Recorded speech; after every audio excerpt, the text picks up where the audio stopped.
Hello, YouTubers, and welcome back to General Geekery's podcast for A Real American Hero, as JD and I pick our top two figures from every year, along with our least favorite figures, and of course, a couple of hidden gems here and there.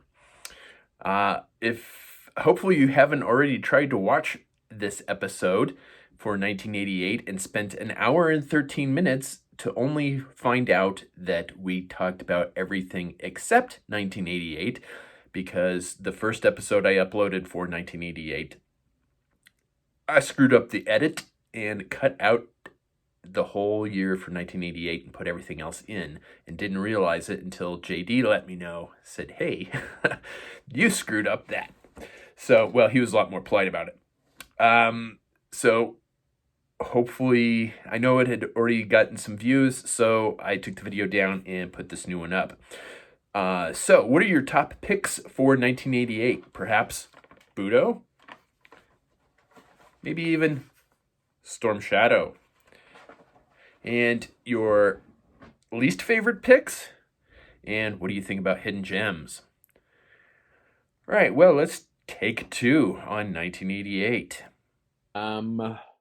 Let's take a look at 1988. Boy, man, yeah, Jesus. Wow. All right, give me your favorite. Spearhead. Interesting choice. When I was a kid, I don't know. I love the look of it.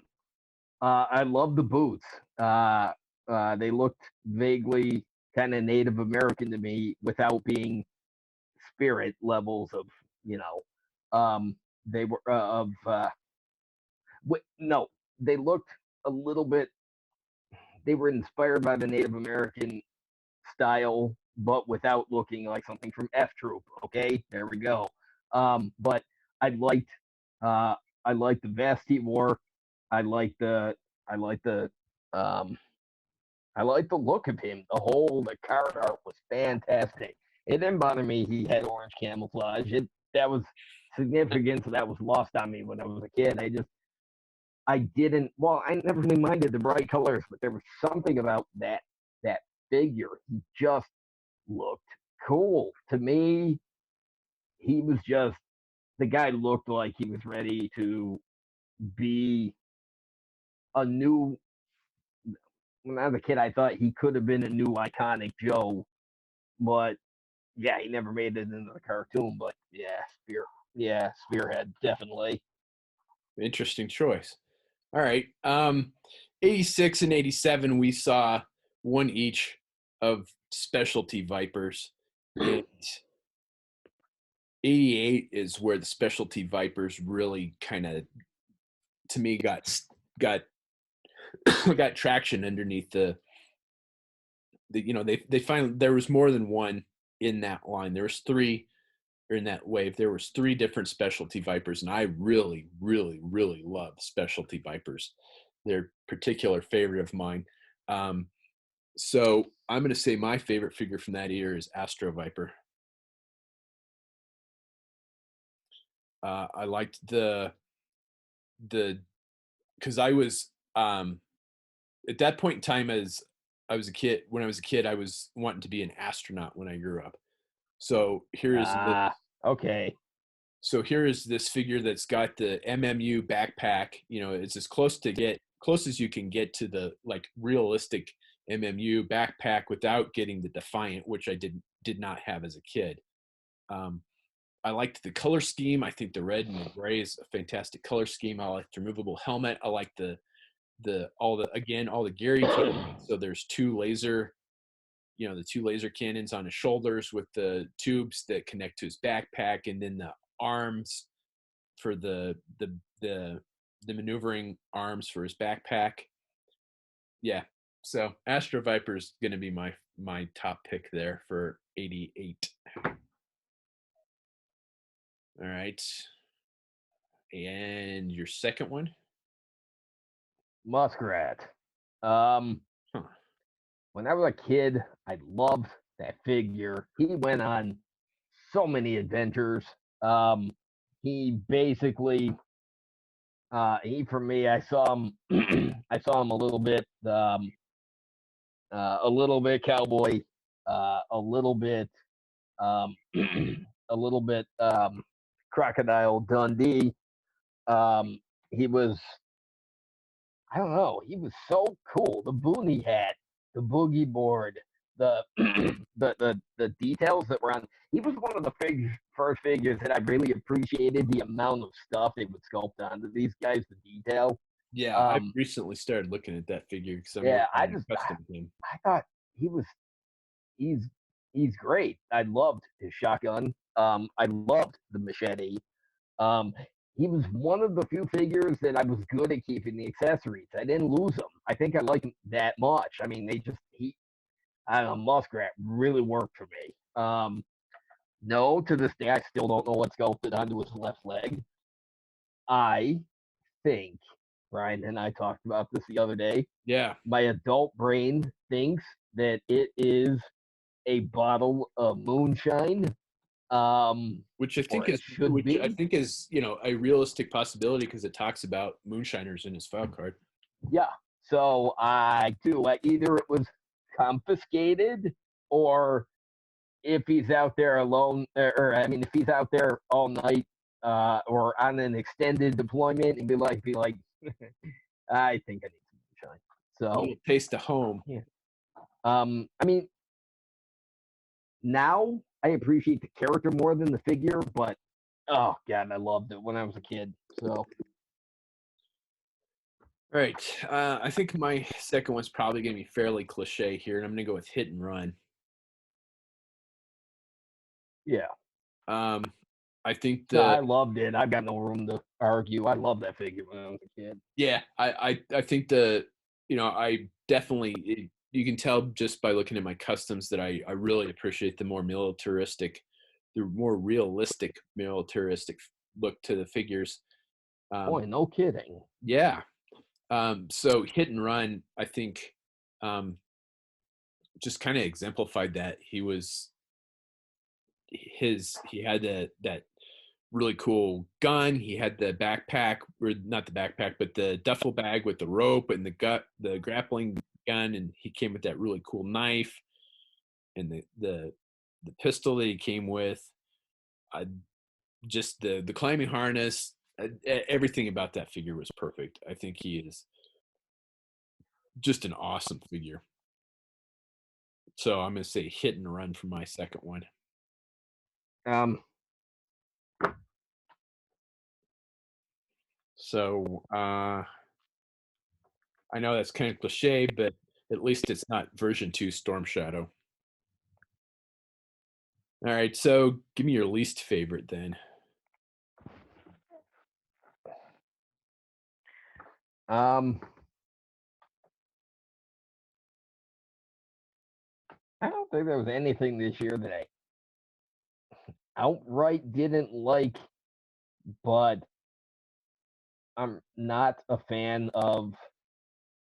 Um,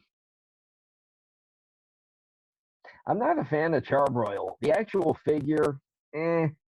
Um, he was the he was the first figure that ever come along that I thought, even in my 9-year-old brain when I got it.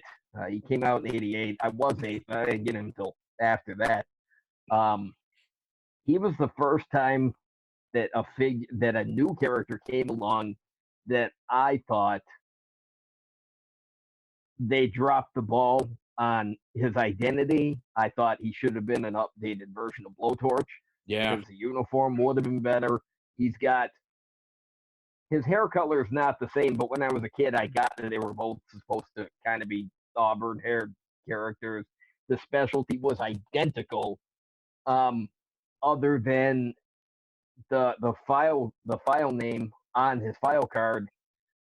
I just thought there isn't really anything about this guy that's different enough to not be Blowtorch. So when I did have him, I didn't have my Blowtorch figure anymore. So that's exactly who Charbroil became. All right. So I did like the bug helmet, but yeah, it was just the whole. He should have been something else. Yeah, fair enough. Let's see. It is kind of hard to pick a least favorite from that year. That's a damn good year. I'm gonna go with Hardball. I really liked the gun that he came with. I think the backpack is fantastic, but just the blahness of the figure. He's wearing a baseball jersey. I don't know. Um I don't know. There's just something that's just like, it's like you said, that they dropped the ball on the design. It's just like, here's this cool Grenader, but the figure is just meh.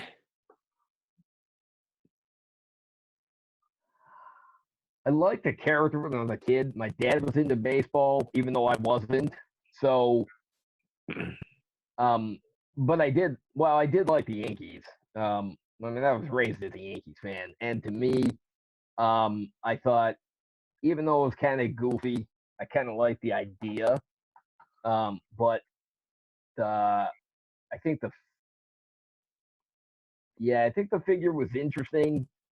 Um, but um, I didn't own him till later. I had friends that had him, so maybe that was part of it. But yeah, he had an interesting mystique. But yeah, the figure, I can see it. Yeah. All right, there we go. Yeah, so give me a hidden gem for 88. Um,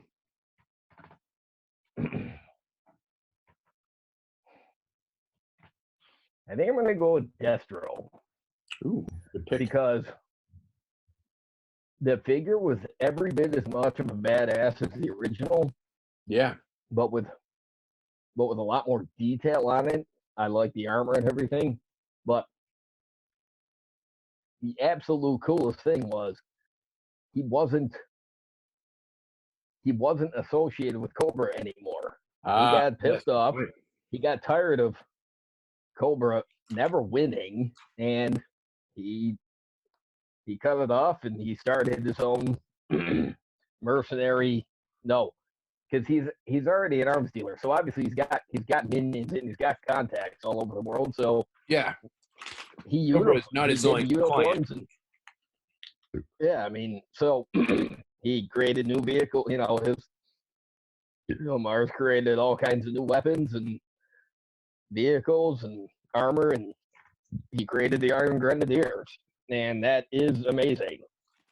Yeah, no, I'll go with. I see that. Yeah, absolutely. No, I think that's a great pick for hidden gems. My hidden gem, I'm going to go with Secto Viper.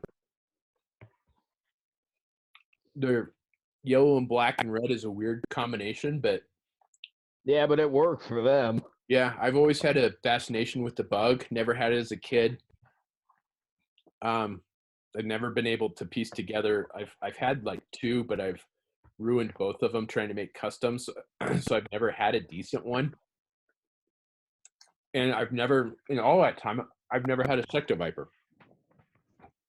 And I really he's like a that tough figure. to get a hold of. Yeah.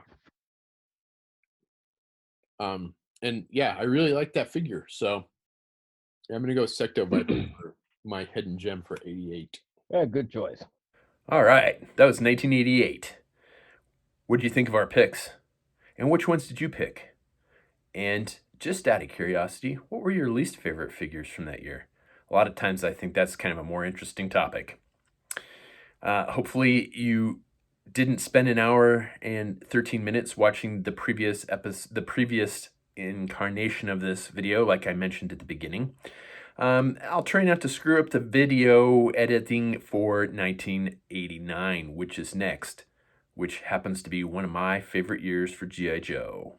So stay tuned because that will be up tomorrow.